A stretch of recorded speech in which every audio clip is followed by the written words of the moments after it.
So, how surreal is this? This is surreal. Do you want to tell everybody where we are?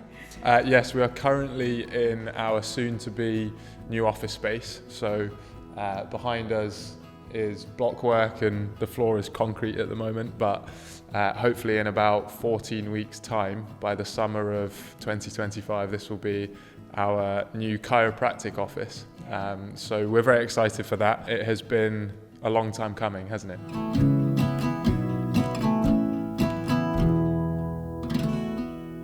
Welcome everybody to the very first podcast of Island Wellness. My name's Cara and I'm one of the chiropractors and owners of Island Wellness Family Chiropractic.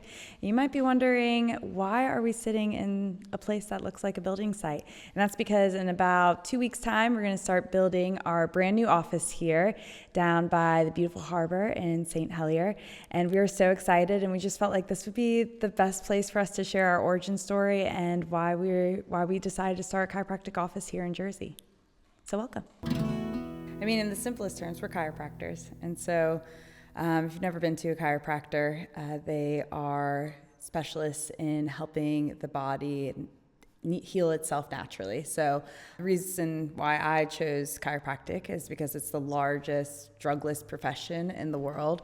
I genuinely believe that if we are given the best environment, we are able to heal from the inside out. I mean, there's so many great quotes that we have in chiropractic, and one of them is that, your body is the best pharmacy.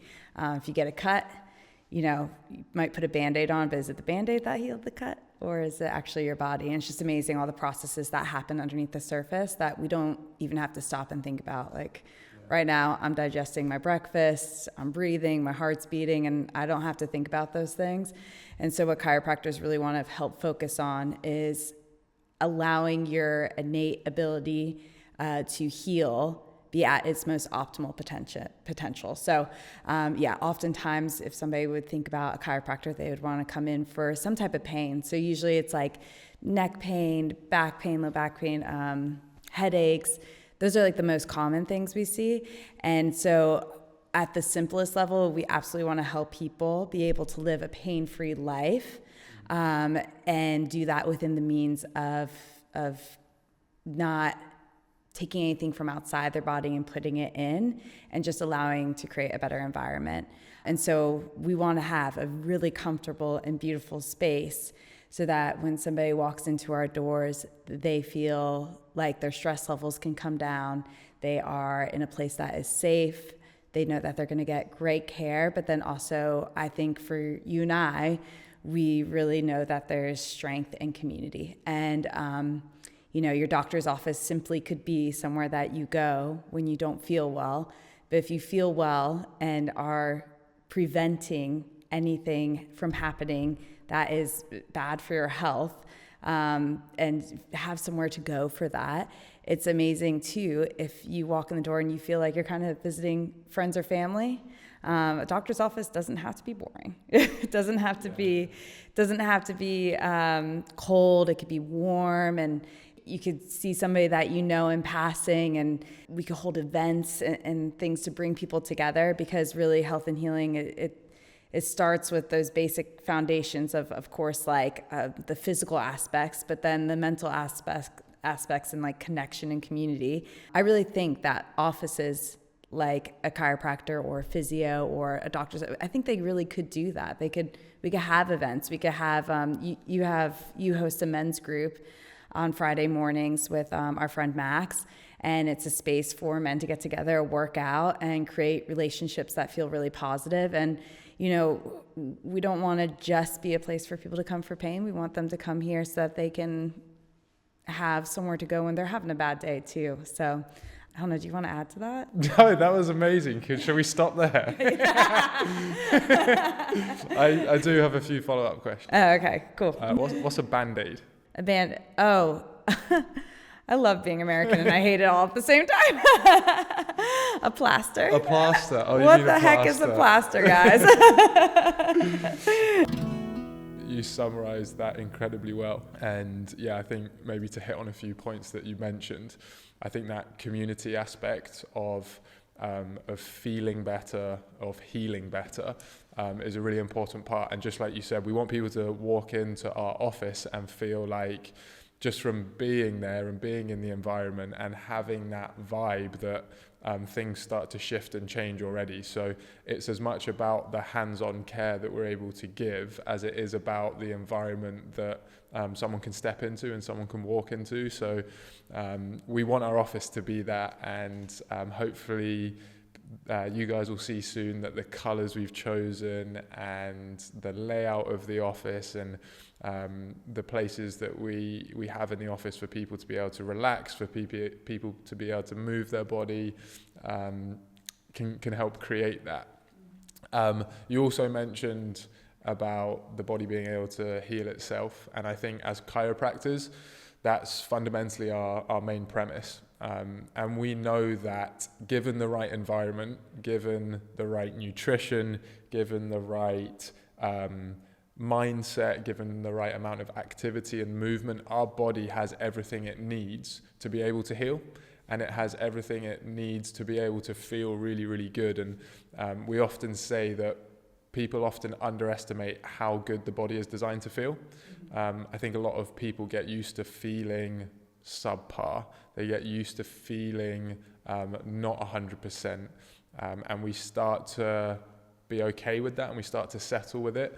But when we look at the human body and the intelligence and the miraculousness of the human body, we know that it is designed to be really, really healthy. It's designed to feel good. It's designed to allow us to do amazing things with our body, whether that be physically, whether that be cognitively.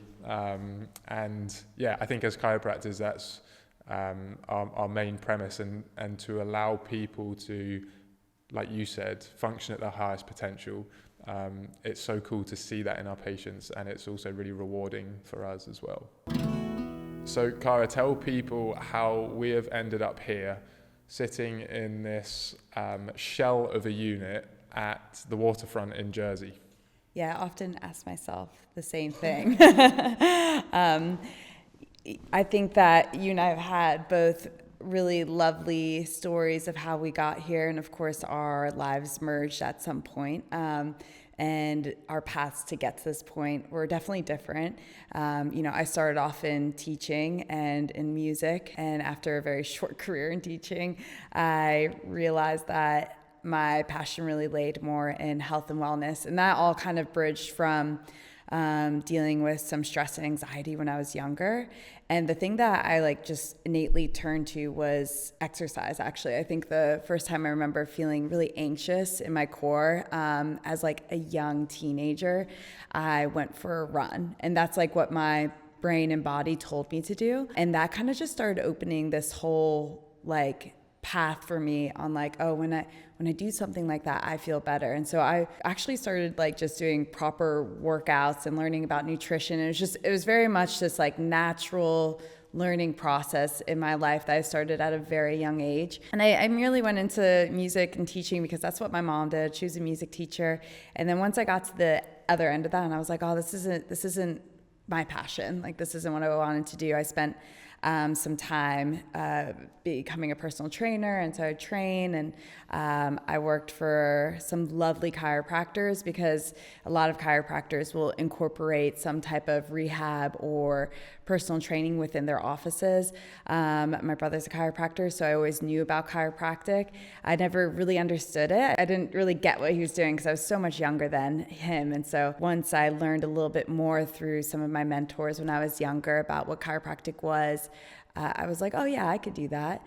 And I was really encouraged by one chiropractor in Philadelphia. He was an amazing chiropractor. People would walk in and walk out feeling so much better from his office. He seemed like he was having the best time ever, just genuinely happy in his job. And he just said, Cara, this is a natural next step for you. You know a lot about chiropractic. It's time to move on. So I went down to Life University in Atlanta, Georgia, and that's where my brother went to school. It's where this mentor went to school too. So I just didn't even look anywhere else. It is definitely, in my opinion, but I think a lot of people regard Life as one of the best chiropractic colleges in the the world. So I went there thinking that I would really focus on like sports, and because I loved training and working out, and I was like, all pain and function was like where I was thinking.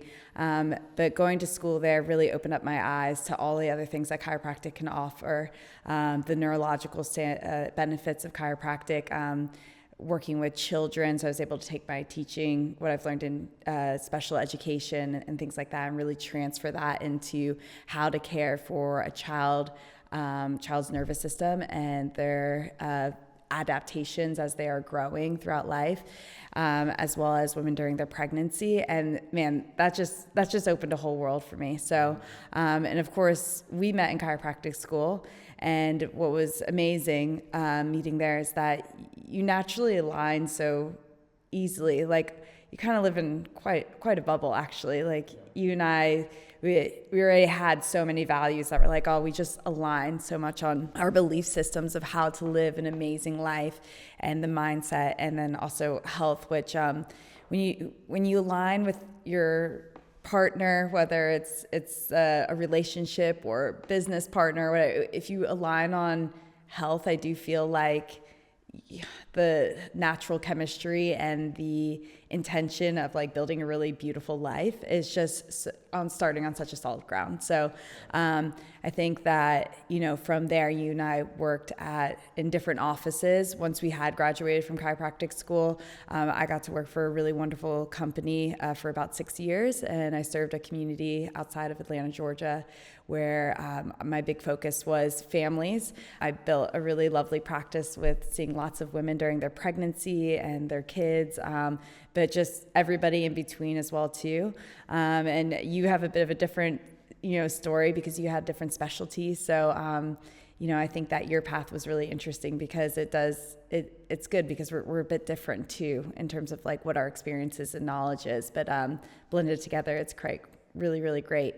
And once we decided that, our time was up in Atlanta, and you specifically wanted to move back to Jersey, which I had no clue what Jersey was. Who's Jersey? Yeah, who's Jersey? And, everybody jokes about, the New Jersey thing. So, we just thought we'd give it a go. And it's a bit scary, and exciting, I guess, all at the same time, starting from scratch, especially after I had built a really wonderful practice with my team after 6 years, and you walk away from that and you feel like, people really know you, have a lot of connection. It's a really good feeling. And, you going somewhere new and starting all over again, but making it our dream definitely felt like the right path. Yeah. And we're just so lucky because we've had amazing mentors along the way. That's made life a lot easier, just that experience. And people have been open arms coming to Jersey. And actually, I think there's this great need for more health and wellness professionals on the island. And so it's just been really wonderful and so well received. And everybody's been so open to the random American that's come over to be a chiropractor. And I'm just, it's been really wonderful. So to get to this place where we're sitting in our space, and just knowing that it's been like a 2.5 year process actually to just get to here. I knew it always takes a lot longer, but this took a bit longer than I thought. It makes it a lot more bittersweet for sure. Yeah. So how did you end up? Why are we here? How'd you become a chiropractor? So I was always interested in using my body. I was always interested in sports, in movement, in activity. I was interested in the human body, human anatomy, physiology. So I went to Loughborough University where I studied sport and exercise science, and I had an amazing time there. In exercise science, you're learning a lot about how to get these little 1% improvements, the 1% margins that might make someone like 1/10 of a second quicker, or might help someone run a marathon slightly faster or lift heavier weights. And I think at the end of my time at Loughborough University, I realized that I probably wanted to dedicate my life more so to helping people that were suffering rather than dedicating my life to those marginal gains, which I'm still very interested in. I went to Loughborough University, studied there. I knew I wanted to do something in healthcare, And it was through my own injuries, and it was through broken bones and shin splints and all sorts of different injuries that I found myself going to various different practitioners, various different doctors, various different specialists. And one kind of case in particular was I was suffering with shin splints quite severely, and I had seen lots of people for it, and I eventually went to Italy to see a chiropractor on the recommendation of my chiropractor in Jersey. So she sent me out to Italy, and I was under the care of a chiropractor named Jean-Pierre Meersman, and he was the medical director for AC Milan Football Club for a long time. And he was given the credit for the longevity of AC Milan's football team in the kind of early to mid 2000s. And I remember being on his chiropractic table. I remember being in the room thinking, I want to do what this guy does because it's incredible. And he'd barely touched me at that point, but just the way he explained the human body, the way he explained how everything worked was intriguing to me, and it all made sense. There was a lot of people that looked at my injuries and they looked at just the injury rather than the whole, and they looked at the whole body. So that was fascinating to me. I decided kind of then and there that I'd like to go and study chiropractic. So I applied to a college in Bournemouth called the Anglo-European College of Chiropractic, the AECC, and I had a place there and I was all set to go there. And then I had a conversation again with Dr. Meersman, as well as a local chiropractor here, Tom Faulkner. And they both encouraged me to look into going to Life University in America. So a few things fell into place and I was able to make that work. And I went out to Atlanta in Georgia and started studying chiropractic in America. And I had the absolute time of my life. It was amazing. I never thought that I would be as passionate about something as I was as sport. I absolutely loved all sports and playing any sports, and I thought that was always going to be my one passion. And then I found chiropractic and this holistic lifestyle and learning about something that's called vitalism, which is recognizing the body's ability to heal, recognizing that the body is a self-healing, self-maintaining organism, and that given the right conditions, we are all designed to be healthy, and we can experience amazing health, and as a result of that, an amazing life. So when I graduated as a chiropractor, I went out to San Francisco and I practiced with a chiropractor named Sergio Azzolino, and he specialized in something called chiropractic neurology, which is essentially looking at the brain from a functional perspective. So, for example, someone can have a concussion, and usually what happens when someone's had a concussion is they go to a hospital and they may get scans like an MRI or a CT scan to rule out a brain bleed or rule out a fracture, something more sinister like that. But a lot of the time people will have residual symptoms from something like a concussion that might not be able to be identified on a scan, but you can start identifying areas of weakness in the brain when you do functional tests. So we look at people's balance, we look at people's eye movements, we look at the function of their vestibular system, we look at the function of the back part of the brain, which is called the cerebellum, which is all to do with accuracy, balance and coordination, so smoothness of movement and things like that. And we can see areas of the brain that are working well, and we can see areas of the brain that aren't working so well. And there's specific bits of rehab you can do to help strengthen those areas of the brain that aren't working so well.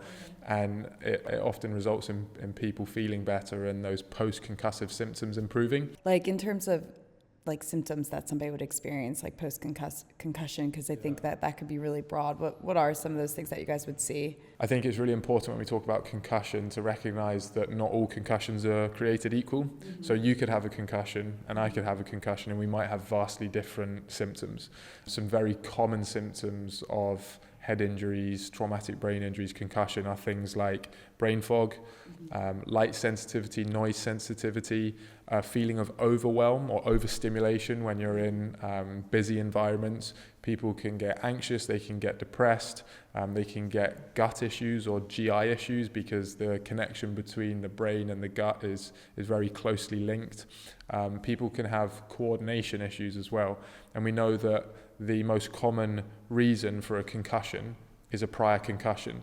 And the reason for that is because when your spatial awareness is off, when your proprioception, so your ability to know where you are in space, when that's slightly off, then you're more likely to trip, or you're more likely to mistime a tackle in rugby or something like that. Yeah. So there's all sorts of different symptoms when it comes to concussion. Okay, and so then with your what you experienced when you went to go work for Dr. Sergio Azzolino, what a name, is that through rehab and chiropractic, that was something that you guys saw a lot of improvement with, right? Yeah, so a big part of concussion a lot of the time can be the impact on the cervical spine.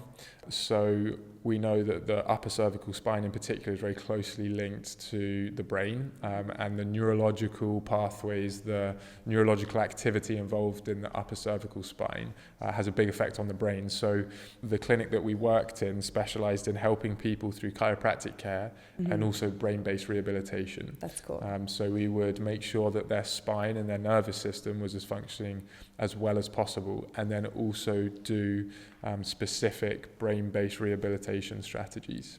So yeah, I went out to practice in San Francisco. I was practicing there for 2 years, and that was around the time of COVID. So I stayed out there a little bit longer. My visa was about to run out, so I went back to Life University, where I did a master's in exercise physiology. And I came back to work in Georgia and be closer to my, at that time, future wife. We practiced there for a couple of more years, then we made the decision to move back to Jersey, or rather, I dragged you back to Jersey. Yeah, that was around the time where we started coming up with the concept of our practice and what we wanted to call it and the values that we wanted to instill in it. We eventually decided on Island Wellness. And the reason why we decided on that, because we are both extremely passionate about wellness and doing all we can from a very holistic standpoint to not only embody wellness ourselves, but teach it as much as we can and educate people on the different aspects of health, eating well, moving well, thinking well. And Island is more obvious because we're on Jersey and we also wanted to go for that kind of island vibe. So we decided on the name Island Wellness. We started looking at different areas to practice. We didn't quite realize at that time how difficult that would be in Jersey. There's obviously less space to America, but also there are some things in place that make it just a little bit more tricky to open up as quickly as you can elsewhere. So yeah, we had a look at a few different places, and we had a look at this place, Horizon West, in November of 2023, and it wasn't until we came back a year later that we decided that this was the place that we wanted to open up and practice. And in about 2 weeks' time, our dream's going to start coming alive and the building work is going to be started, and we're really excited for that. So we know that there's about 7% of the population, probably on the high end, that see a chiropractor. And I think our job as chiropractors is to help people realize and help educate people around why they would need a chiropractor in the first place, because a lot of people don't know. So in terms of why someone would need a chiropractor, what would you tell people? Yeah, so I always say one of the biggest reasons why people come in is usually for some type of pain. So that's the most basic and most common reason people think of seeing a chiropractor. So that could look like any type of back pain, neck pain, even headaches and migraines. People are really commonly know that they could see a chiropractor for that. I think when people think like sports too, or accidents, they think chiropractor, which is absolutely right. I mean, I would say our bread and butter is helping with pain. Like usually if 99% of the time, chiropractic really works for that. And it's wonderful because it's just such a nice way to naturally help somebody heal from injury. Yeah. And I do think like what people get surprised about, or if they strike up a conversation with me, whether it's at a public or you're at a dinner party or something like that, they'll usually will hear somebody say, "Oh, well, I've never had back pain, so yeah, I don't need to come see a chiropractor." And I always think that's really interesting because it is a really good example of like how society has trained us to approach our health, is that we go see somebody when we're not feeling well, right? Bad stomach, headaches, maybe trouble with our breathing or whatever it may be, our blood pressure. As soon as we get a symptom, that's usually when we go see somebody for some help. Yeah. And that's typically what I do think happens in chiropractic as well too, is that people think, oh, if I have back pain, then I'll go see a chiropractor. I think what we really want to help educate and create awareness is that you never have to wait. We use a great quote in the office, and it's, if you listen to your body's whispers, you never have to hear it scream. And oftentimes your body is sending you signals, and those signals are letting you know what's happening on the inside, and they can manifest into the smallest niggle of shoulder tension, a bad night's sleep, stomach upset. And those small things that aren't getting in the way of you stopping living your life or doing the things you love can very easily be ignored. And when you stop, and if you have the knowledge to be like, oh, if I were to question that, like, why am I having a bad night's sleep? Like, what is this short-term headache that comes and goes, once a year? I think that a whole nother door could be open to us. I always say, like, if we base our lives off of our health, off of symptoms, we're usually going to be missing a really big part of what's happening underneath the surface. Symptoms are not the best predictor of good health. They are usually the last thing to express itself when your body's decided to wave its white flag. And the most extreme example of that is somebody with heart issues, and the first symptom they usually will have maybe a heart attack. But would you have wanted that person to have had some health checks or things along the way that could have maybe helped them indicate that they knew that they had something going on prior? And I think that that's what's so amazing about this world of holistic health, is that you get trained on how to look at the human body. And if somebody were to walk in that feels amazing, we could look at it, and it's not trying to identify people's imperfections. No one's perfect, but it's being able to identify how can we get ahead of something occurring before it ever gets started. And that is the difference between having a sick care model, where we're just getting care when we feel sick, versus actual healthcare model, where we are going in to see practitioners prior to there ever being an issue, and then working off of whatever your baseline is from there. I always say there's three stressors in life: physical stress, chemical stress, and mental emotional stress. And that's something that we chat about a lot with our patients, because at the end of the day, people are always like, well, why? Why is this happening? Yeah. Especially if somebody's never had an accident. Why is what happening? Pain. Like what if they have had like back pain or headaches or discomfort, bad sleep, things like that. Like they just want to know why, especially if they haven't had like an accident, or if they've never played like a hardcore contact sport. Yeah. People want to know what's going on and like why they feel the way they feel. Yeah. And usually what we discover after we have a sit down and go through our consultation and things like that, we start looking at those three buckets: the mental, emotional stress, the physical stress, the chemical stress. And it's understanding that your brain is always responding to stress. And unfortunately, we live in a very modern society where there's a lot more what we like to call low-grade constant chronic stress going on. So that's going to look like us sitting in traffic and getting a little anxious about not being on time for somewhere. It's the amount of emails or text messages we get through our phone. It's the work pressures. It's the paying for the mortgage. It's the babies maybe crying, or the taking care of kids, running around. And it's those societal pressures that we now have that can elevate those three stressors. We don't live in a cave anymore, and our only source of stress isn't just a bear or a lion coming to eat us. Food. Yeah, we just have to focus on, getting food and essentially just taking care of your family unit. That's how people used to live long time ago. But now we have all these other levels of stress, and at the end of the day, the reason why most people walk into our office is because they're dealing with some type of either mental, emotional stress, physical stress, or chemical stress. Yeah. And the most common thing probably right now is, I would say, and you probably would agree, is that the major stressor right now is going to be those that work at a desk all day long in front of a computer, people that are taking in toxins. There's just a lot hidden in our food, pesticides and things like that. And then the biggest one of all is usually some type of just emotional stress, just too much going on. And that sets off 20 different physiological reactions in the body. And one of those reactions just happens to be tightness in your spine. Yeah. That's just how your body's designed.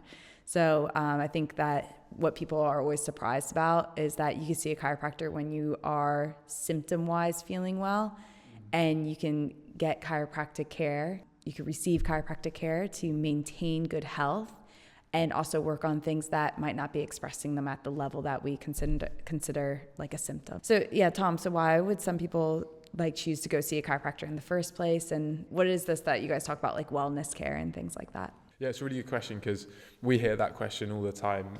Why should I go see a chiropractor? Who needs to go and see a chiropractor? And typically we see people for 3 different reasons: pain, performance, and prevention. So things like back pain, neck pain, and headaches are common reasons why people would come and see us. And we typically get really good success with chiropractic for those types of things.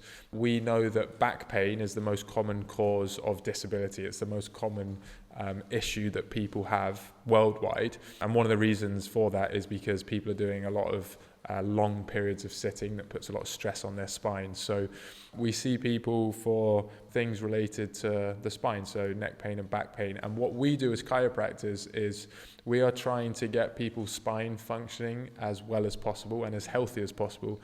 Why that's so important and why we focus so much on the spine and why it can have such a profound effect is because the spine protects the spinal cord, and out of the spinal cord comes the nerves. So we have spinal nerves that exit out next to the spine.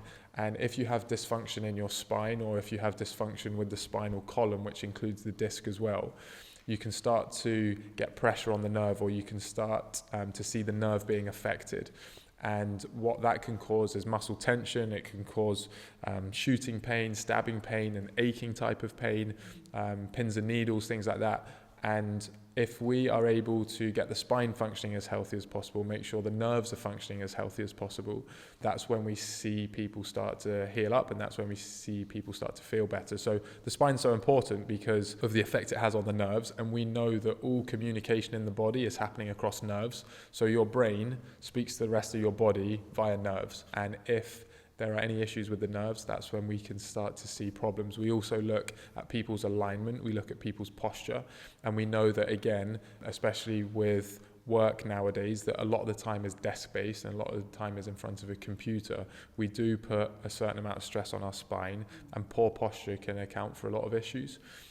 So we help people with their posture. We help people improve their posture through the adjustments that we do on the table and the tools that we use, but also rehabilitation equipment, stretching and strengthening exercises. We give people things to do at home and start to educate them around how to move better and how to change their habits and their lifestyles so it's conducive to a healthier spine. Yeah. I think the other side of things is teaching people, reminding people, educating people about how to live as healthy a lifestyle as possible. And we focus on 3 things: eating well, moving well, and thinking well. So how do we get people eating as best as possible to support their body? How do we get people moving as best as possible, because we're designed to move as human beings?